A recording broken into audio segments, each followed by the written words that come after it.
Olá pessoal, seja muitíssimamente bem-vindo. Sim, eu digo sim.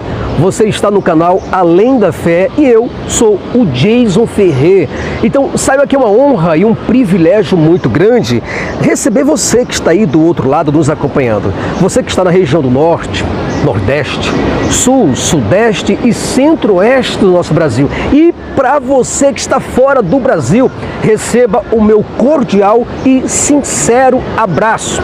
Bom, hoje vamos falar de um assunto importantíssimo para você que é teísta, para você que é ateísta, para você que é agnóstico, naturalista, para você que é cético, para você que é um desigrejado e para você que desenvolve a arte da dúvida, da crítica e a arte da pergunta, você que duvida das coisas. Sabe que hoje nós vamos falar de um tema importantíssimo. Olha o nosso tema. Por que não acreditamos em Jesus? Agora, observe atentamente o nosso subtema. Entenda porque a fé em Jesus é insustentável. Então, eu espero muito que você goste do nosso conteúdo e já desde agora eu quero muito agradecer a você pela sua presença, pela sua participação e, acima de tudo, pela sua preferência. Muito obrigado. Logo, após a nossa abertura, falaremos com você sobre este assunto. Vamos lá, pessoal. Além da Fé com Jason Ferrer. Bom, estamos de volta e é uma honra muito grande poder receber você aqui. Estamos neste paraíso maravilhoso, uma terra extraordinária que é a Bahia. Eu estou em um dos 417 municípios da Bahia. Eu espero muito que você goste do nosso conteúdo de hoje. Nós estamos, olha só, que beleza maravilhosa, tá? Tudo isso aí para oferecer para você um conteúdo de excelente qualidade. E eu só espero de todo meu coração que você goste do nosso conteúdo e continue com a gente. Pessoal, um pastor e teólogo britânico chamado John Stott, ele se utilizou da Bíblia para dar a seguinte declaração sobre Jesus, o Cristo. Veja o que ele falou. Ele disse o seguinte, abrindo aspas: conhecê-lo era conhecer a Deus, vê-lo era ver a Deus, acreditar nele era acreditar em Deus, odiá-lo era odiar a Deus e honrá-lo era honrar a Deus. Fecha aspas. Essas palavras do John Stott realmente são muito bonitas, muito fortes, muito bem elaboradas para defender a deidade e a divindade de Jesus Cristo. Mas isso, infelizmente, não prova absolutamente nada quando não possuímos os fatos. A pergunta é, como sabemos se Jesus estava falando a verdade? Quando Jesus disse que ele era o Messias, como é que nós saberemos que ele falou isso? Não é pelo fato de estar escrito que um certo personagem de um livro fictício disse que eu sou aquilo ou eu sou assim assado, que nós vamos acreditar nele? Como é que nós podemos saber que Jesus estava falando a verdade? Várias pessoas de vários séculos que já passaram por esse mundo alegaram veementemente serem filhas e filhos de Deus, o Messias, o Cristo. Outros afirmaram que era o próprio diabo e o próprio Deus. Ainda hoje temos pessoas espalhadas pelo mundo todo, Brasil. Pessoas espalhadas pelo mundo todo que afirmam categoricamente que é em si a encarnação ou a reencarnação de algum Deus. Como? A pergunta é como nós acreditaremos nessas pessoas? Uma pessoa que mentiu descaradamente por diversas vezes a respeito da sua segunda vinda nos ares, com seus anjos, com poder, com grande glória. Essa pessoa não pode ser levada a sério. Quem é essa pessoa, Jason? Essa pessoa é o próprio Jesus das Escrituras, dos Evangelhos. E o interessante disso tudo, meu Brasil, é que pessoas acreditaram nesse cara. Pessoas acreditaram nele, fizeram penitências. Pessoas que venderam tudo que tinha, não juntaram nada de tesouro aqui na terra, não viveram de modo confortável justamente porque esperavam a volta desse cara. Outros abandonaram suas famílias para segui-lo, perderam as esperanças nessa terra. Então, como acreditaremos num mentiroso? Aí você fala, Jason, peraí, você está chamando Jesus Cristo de mentiroso? Sim, Jesus, de acordo com os evangelhos, afirmou para os seus discípulos em Mateus capítulo 10, versículo 23, você pode conferir na sua Bíblia, você tem uma Bíblia em casa e você pode conferir. Mateus capítulo 10, versículo 23, Jesus falou que não daria tempo deles percorrerem as cidades de Israel, sem que antes viesse o Filho do Homem nas nuvens. Agora eu gostaria que você se atentasse para um detalhe muitíssimamente importante. Jesus, ele garantiu com todas as palavras, com todo o empenho da sua vida. Ele falou e ele garantiu para todas as pessoas que a sua volta seria rápida. Na verdade, a sua volta seria naquela geração, seria para aquele povo, para aquela época, como diz Mateus, capítulo 24, versículo 34. As pessoas, Brasil, confiaram tanto em suas palavras que Tiago escreveu uma carta para as igrejas pedindo paciência e afirmou que o fim estava próximo. E você pode ler isso aí em Tiago, capítulo 4, versículo 3 e versículo 9. Assim como também você pode ver em Tiago, capítulo 5, versículo 7 e versículo 8. Quer dizer, falar de Jesus sendo parcial, sendo tendencioso, sendo um advogado de defesa, um amigo incondicional, um crente ferrenho ou um pregador profissional do evangelho, não nos ajuda a enxergar a verdade e a fazermos uma boa crítica do texto. Jesus prometeu sim, Brasil, ele prometeu que voltaria para aquelas pessoas que ali estavam junto com ele no primeiro século. Você pode observar outra coisa importante. Jesus afirmou com todas as letras, com todas as palavras, em Mateus capítulo 16, versículo 27 e 28, que alguns dos que ali estavam com ele, junto com ele, não provariam a morte até que vissem ver a segunda vinda dele nos ares.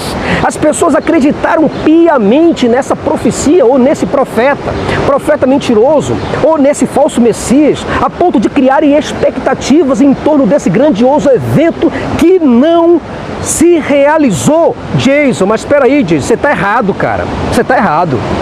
Se realizou sim. Jesus prometeu que voltaria no ano 70, com a destruição do templo, e voltou. Realmente Jesus voltou?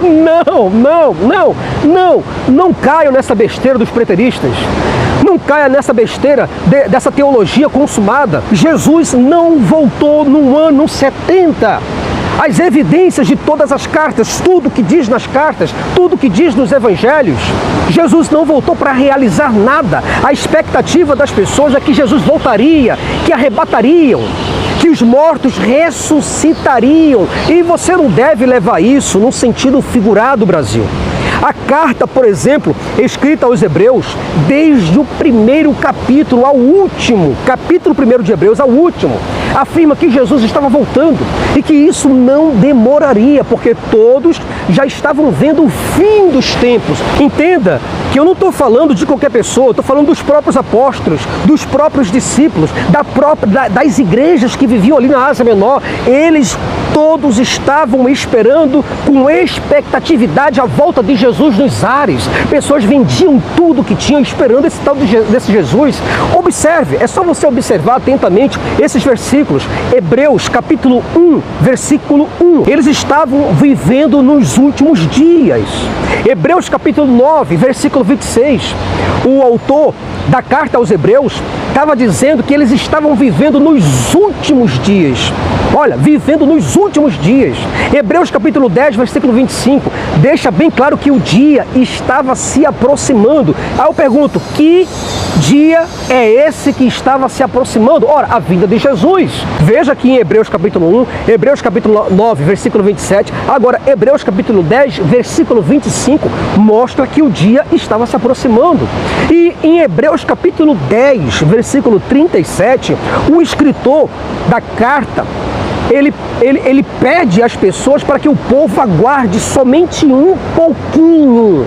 Esse pouquinho que o apóstolo ou o escritor da carta aos Hebreus pede é um pouquinho. Gente, tenha paciência. Mas cadê Jesus? Tenham paciência, espere apenas um pouquinho, que ele já está vindo. Agora, entenda que essa não é a minha declaração, essa não é a minha posição. O que eu estou lendo para você são os próprios evangelhos. Eu estou lendo as cartas para você. E entenda que essas afirmações são afirmações dos apóstolos, dos discípulos. E se você sair dos evangelhos, Se você sair das confirmações de todas as cartas dos apóstolos, das igrejas, as 7 igrejas, você vai ver que em João, ali em Apocalipse, segundo a visão de João em Apocalipse capítulo 2, versículo 25, Jesus afirmou para a igreja de Tiatira o seguinte, abrindo aspas, mas o que tendes, retende-o até que eu venha, fecha aspas. Em outras palavras, Jesus estava deixando claríssimo que a igreja de Tiatira ainda estaria viva e de pé quando ele voltasse. Mas a igreja não existe mais e Jesus não voltou. Cadê essa igreja? Se você do outro lado diz assim, Jason, mas espera aí, Jesus, ele vai voltar. Então, guarda o que tens. Cadê a igreja de Tiatira para guardar o que tem? Como é que ela pode guardar o que tem até que eu venha? Segura isso daí, essa encomenda, até que eu venha.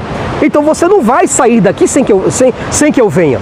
Então, se Jesus não voltou e Jesus ainda vai voltar, então quer dizer que a igreja de Tiatira ainda está aguardando até o dia de hoje a recompensa de Jesus? Por favor, Brasil, isso não existe. Eu gostaria que você, do outro lado, pensasse que aquele povo daquela geração, daquela época, eles estavam aguardando Jesus, eles estavam aguardando o julgamento final, estavam aguardando o fim de todos os sistemas, eles estavam aguardando a vitória de Deus sobre os males do mundo, mas isso não aconteceu um milênio, não aconteceu nada, e algumas pessoas ainda vêm colocando esses assuntos como se fossem assuntos figurados, como aconteceu no ano 70, mas aconteceu como? De que forma? Cadê os sinais climáticos que aconteceria? Não aconteceu nada e vocês vão ficar o quê? Figurando tudo. O que vocês deveriam entender como ordem, natureza literal, vocês vão entender como ordem de figuras? Não pode. Brasil, quem falou que voltaria? Quem falou que estabeleceria o seu reino? Quem falou que venceria o mal? Quem falou que ressuscitaria os corpos dos santos e de todas as pessoas para um julgamento final? Não fui eu. Foi um profeta judeu e mentiu sobre isso daí. Jesus foi que afirmou categoricamente e de maneira absoluta que tudo isso ocorreria naquele tempo, naquela geração de pessoas que estavam ali, como diz Mateus, capítulo 23, versículo 34 até o 36. Eu pergunto, como podemos defender um Cristo mentiroso ou um Jesus que mentiu descaradamente? Então eu preciso te fazer uma pergunta sincera.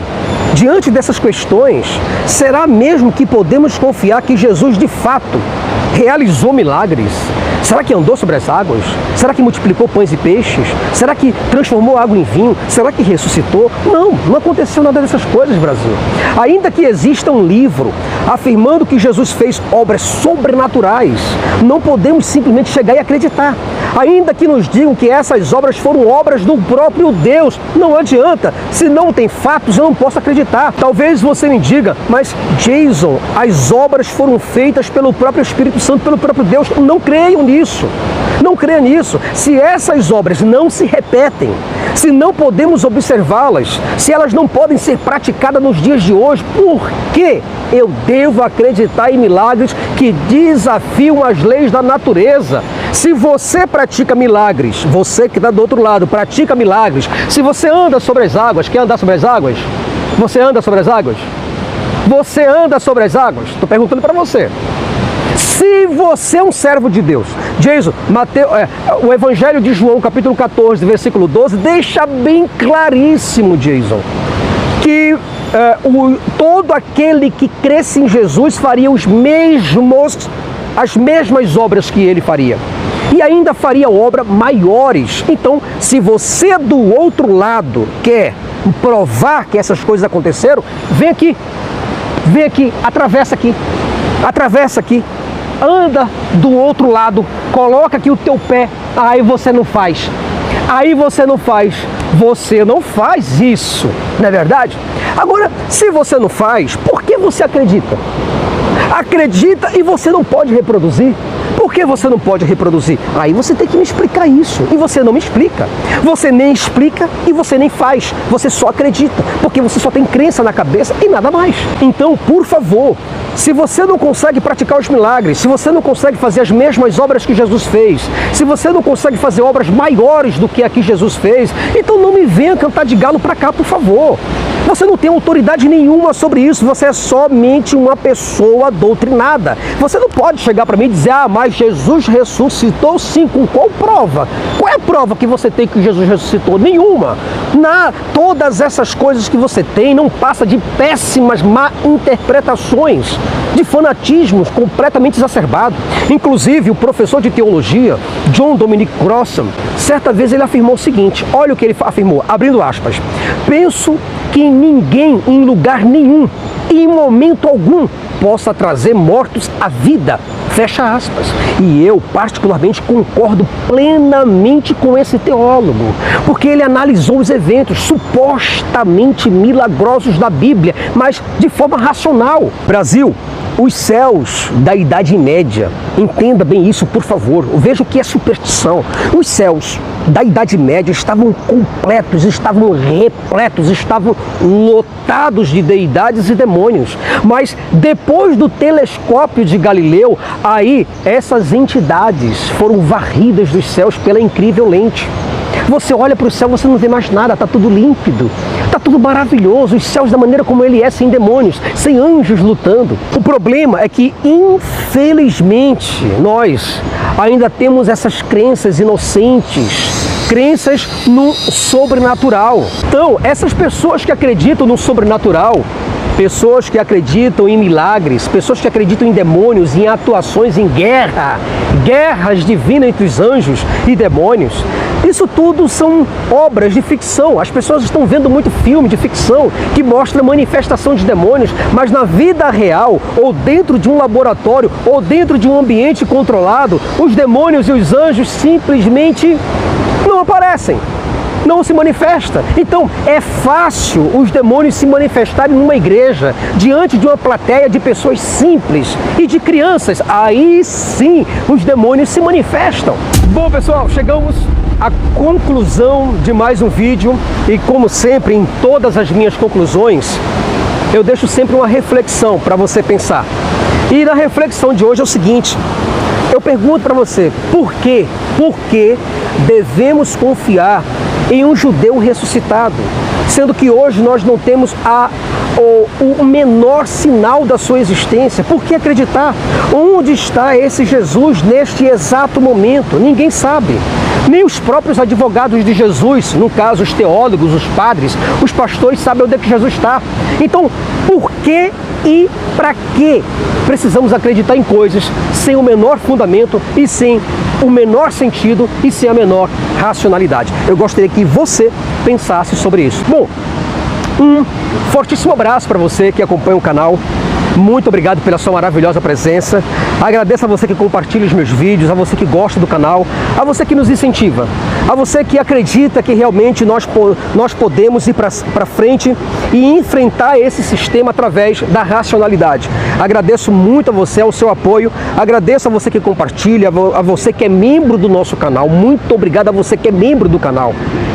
Agradeço demasiadamente a você que também manda uns superchats, que nos ajudam através do Pix. Muito obrigado, pessoal. Isso nos ajuda a pagar uma conta de energia, a comprar um material melhor, a ter um tempo maior disponível para que a gente possa lutar contra essas coisas. Então, meu muito obrigado por tudo. Desejo a todos vocês um fortíssimo abraço e até o próximo vídeo, se Zeus assim permitir.